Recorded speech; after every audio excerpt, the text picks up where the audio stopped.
guys, welcome back to the channel. It's been a couple of weeks since I've given you guys an update here in the channel.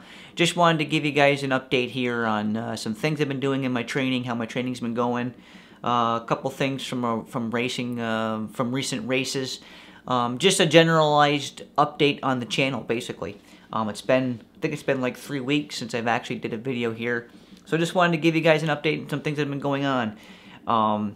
From a racing perspective, I actually, this past weekend, today is June 14th. Actually, no, I don't even know what, yeah, today's June 14th. I'm actually on vacation this week from work, so that's why I don't really know what day it is. Today's June 14th. This past weekend, I was down in Sutton, Massachusetts, and I took part in the Purgatory road race. And this was my first time ever doing the Purgatory road race. This year it was the state championship race for the state of Massachusetts. So there was a lot of fast guys in this race. The basic basic concept of the race is it's basically a circuit race. It's a road race, but it's a lapped course. It was I think it was an 11-mile loop, and we did 6 laps of the course, so we did 66 miles.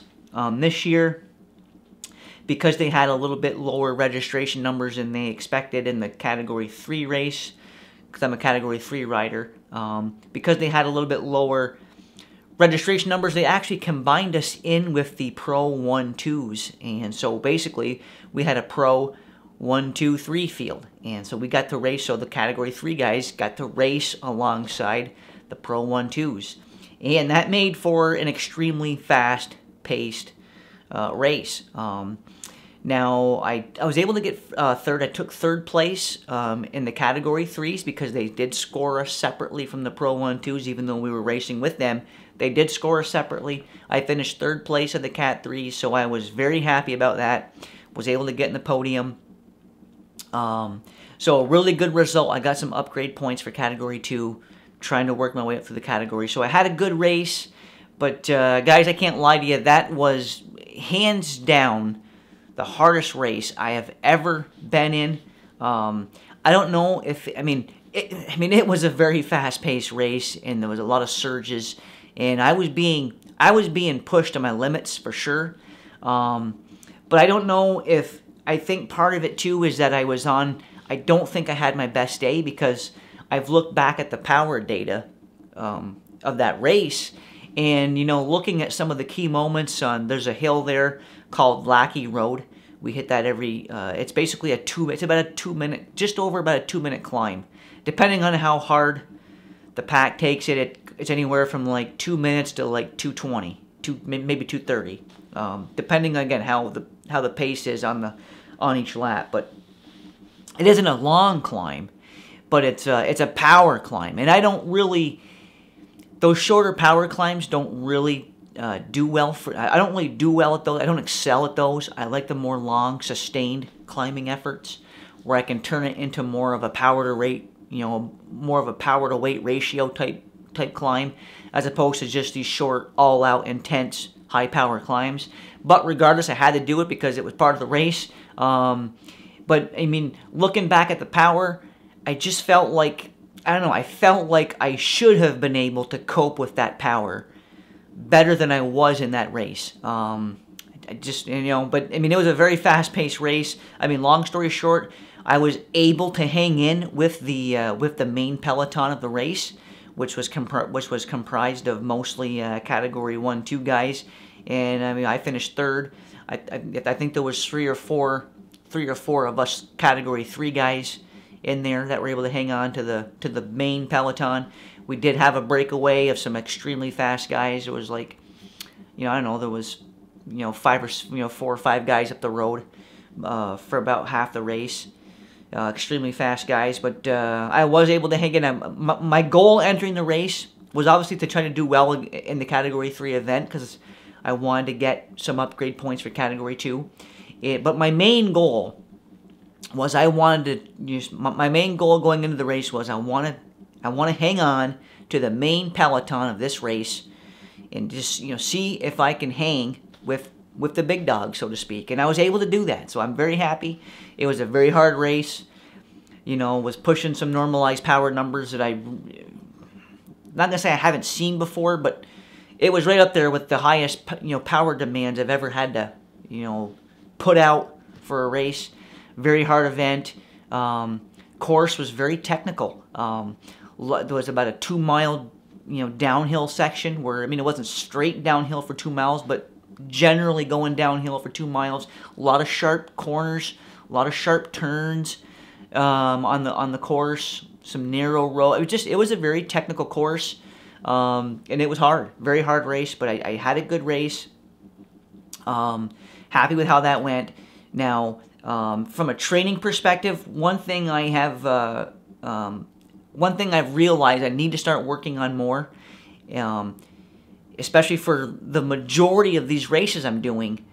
The pivotal moments, or the power demands that it requires to hang with the lead group.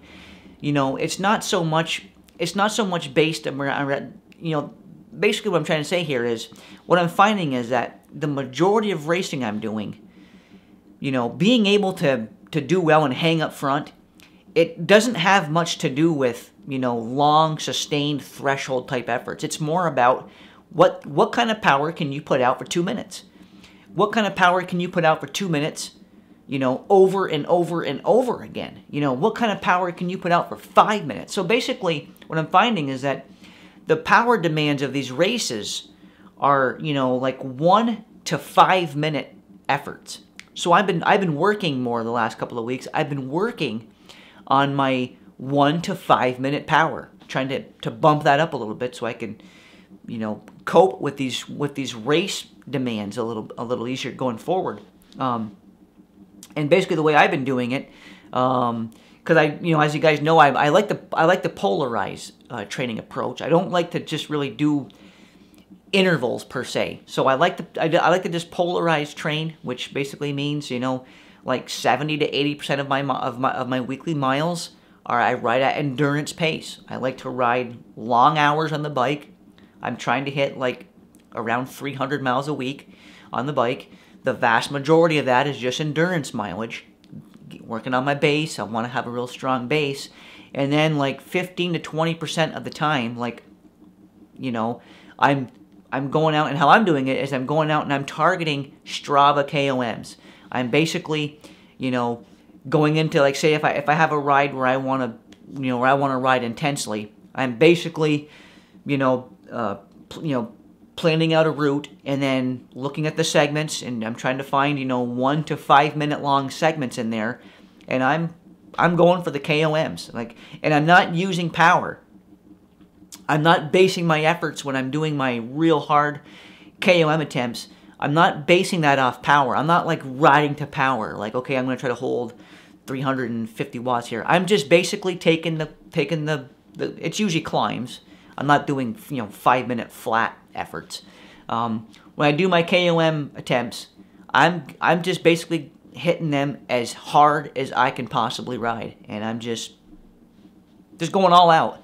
And what I'm finding is that I'm actually hitting some power numbers that if you'd have told me beforehand, I would have probably said I couldn't do that. Like I took one recently. I took one back here. This segment. It's now 4 minutes long because that was my time. But it's about a 4 minute effort for me. It's a climb right near my house. It's not even a quarter mile off my house, guys. And for the last 2 years, I've been trying to get this KOM back, and I have not been able to do it. There's a local kid here lives in the same town I do. Ironically, we just went out for our first ride together a couple days ago. We finally kind of met up through Strava, and we actually went for a ride here locally. He's back. He's a college kid. He's back from college this summer. So he just got back home here, staying at his parents' house, obviously. And we just went for our first ride. But he had this KOM, and he's a big triathlon guy. He does really well in triathlon. In fact, he was at the World Championships for triathlon last year. I didn't know that until just recently. But he's a really strong rider. And he had taken this KOM from me like 2 years ago, back in, I think it was June 2016. And we had this little like 2 week long stretch where like I would take it from him, and then like a day later he'd take it from me, and then I'd take it from him, he'd take it from me. So we were like jostling back and forth for like 2 weeks every other day on this KOM, and we kind of kept beating each other by like a couple of seconds. And then one day he goes out and just floors my previous best time by like 20 seconds. And I'm like, man. And I was literally the last 2 years been trying to get this KOM back. And I really could never even get close to him, honestly. And I almost kind of like thinking to myself, I don't know if I can get it back. But just a couple of weeks ago, I went out for my first attempt this year at that KOM. And I got it back. I got it back by 2 seconds. His time was 4:02. And I just went 4 minutes up the climb. And again, wasn't going by power. I just literally hit that climb as flat out, as hard as I could possibly pedal. And I got him by 2 seconds, and I looked back at the power afterwards, and I did 419 watts for 4 minutes. And, I mean, if you'd have told me that beforehand, I would have said there's no way. If you'd have told me beforehand it's going to take 420 watts to get that back, I would have told you I don't think I can ever get it back. So that's what's, I mean, so I guess kind of what I want to stress by mentioning this is that, you know, I mean, obviously I like training with power. I think training with power is important, but same token, you just got to make sure that you're not allowing your power meter to hold you back in certain situations. And I found that with myself too. Like, I'll be out on rides, and I'm like, I don't like to rely too much on the power because I don't want it to hold me back from possibly achieving a higher level. So that's just one thing I want to caution everybody about is just, you know, obviously I recommend training with power, but just make sure you're not always letting that limit you from reaching your best. If you're going out there on a particular day and your goal is to you know, ride the hardest you've ever ridden, then you literally have got to ride the hardest you've ever ridden. And that means going above power demands that you think you can hold. So I've been finding that's been working for me recently. When I'm doing my Strava KOM efforts, I'm not using power. In fact, I've got it set on my Garmin where my Garmin gets like I can't even see the power data when I'm on a KOM segment. It gets overridden. I don't even want to know what the power is. All I want to know is I'm going flat out as hard as I can possibly ride and trying to, you know, pace myself, let my body and let my sensations and what I'm feeling guide me through pacing that effort, regardless of whether it's a 1 minute effort or a 10-minute effort or an hour effort. I'm trying to do a better job of pacing by feel when I'm really going hard, really going flat out. And I think, and it's been helping me actually hit higher power numbers than I've ever hit before. I've done this now on like a couple of different KOM segments where, you know, I've been able to do this. From a training perspective, I'm still doing the polarized approach. I'm still riding the long mileage. Anybody that's following me on Strava, you'll notice I feel like I'm riding a lot. I'm averaging like, you know, since spring is rolled around, I'm averaging like anywhere from basically like 14 to, you know, low 20s, hours a week. I'm trying to ride a lot. And in order to ride a lot, you almost have to ride polarized because you can't go out and, you know, crush yourself day after day. You're not going to, you know, have any legs to even walk around. So I like the polarized approach. That's how I'm implementing it. I'm basically just doing a lot of endurance mileage. And then on days when I feel good, and again, I don't have any specific plan that Tuesday is the day I'm riding hard, or, you know, I just literally go by feel. If I need 4 days of endurance riding for my body to get into a position to feel like I can go out and attack some KOMs, then that's what I'm doing. If I need 2 days of easier riding to feel that way, then I'm doing that. But basically, I'm just letting my body dictate what I'm doing, and I'm doing endurance mileage until I feel ready and capable of going out there and literally riding as hard as I've ever ridden before. So that's how I'm attacking my training. So far, I think it's going good for me. I'm getting some good results. I'm going to stick with it. I think that's it from a racing or training perspective. You'll see here I got my Castrol, my older Castrol Talon here behind me. This is the bike I did race the Purgatory Road race on. It's actually probably didn't make the best choice. I mean, it's actually a couple of pounds heavier than like even say my Cervelo R3, you know. But I did race the Talon. It raced real well. You know, I don't think that you know, little bit of weight difference on the bike really was much of a factor. I mean, it always boils down to power, to holding the power numbers basically. So I did ride the Talon. Now guys, I'm gonna make another video here shortly. I'm gonna be showing you guys. If you remember last year, if you guys have been following my channel for a while, you'll notice last year I did a video talking about my giant TCR and how I was kind of contemplating making a component switch on that, because I had Shimano Ultegra, mechanical Shimano Ultegra on there. I did recently make a component swap. I'm going to give you guys a look at that here in more detail in a separate video moving forward. But I did just make the switch on that over to Campagnolo Super Record Mechanical, and I like it. I'm going to give you guys a more detailed look at that here recently. Did a good job. It actually lightened up the bike considerably. So now, like, my giant TCR is like a really lightweight. It's gonna be like my like super lightweight like climbing bike. So I'm gonna give you guys a look at that here going forward in another video when I've got a little more time to show you to show you that. But so far, I do like the Campagnolo Super Record Mechanical. My first time ever on Campy. Always heard good things about it. Wanted to make the switch. Recently did do that. So I'll give you guys a video on that later. I can't think of much else I can share with you guys right now. You know, I've got a couple of races coming up in July. Don't have anything the next couple of weekends, really, other than just training rides. But I've got a couple of races coming up in July. Hopefully those will go well. I'm trying to earn my Category 2 upgrade. I'm about halfway there. I think I've got 16 points. Right now, I think I need 30 to get the upgrade, so I should be 14 points away. So hopefully I can have a decent second half of the racing season. I'd like to get that upgrade this year if I can. I'm hoping that Green Mountain Stage race this year goes well for me, and I can, you know, get the points by then, you know, after Green Mountain, so that hopefully I can enter 2019 racing season as a Category 2 rider. It would be nice to have the option.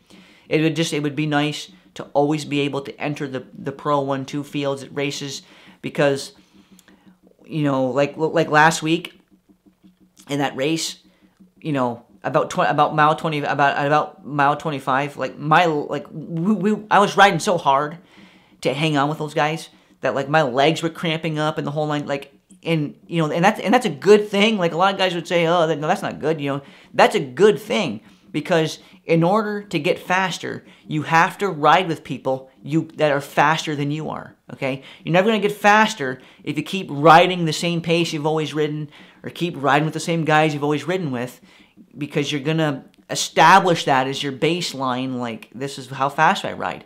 In order to ride faster, you have to ride with guys who are faster than you. They basically teach you how to ride faster. They force your body. Like last Sunday, I was going so hard. I was literally forcing my body to learn how to ride faster. And that's what I want to do. I want to ride faster.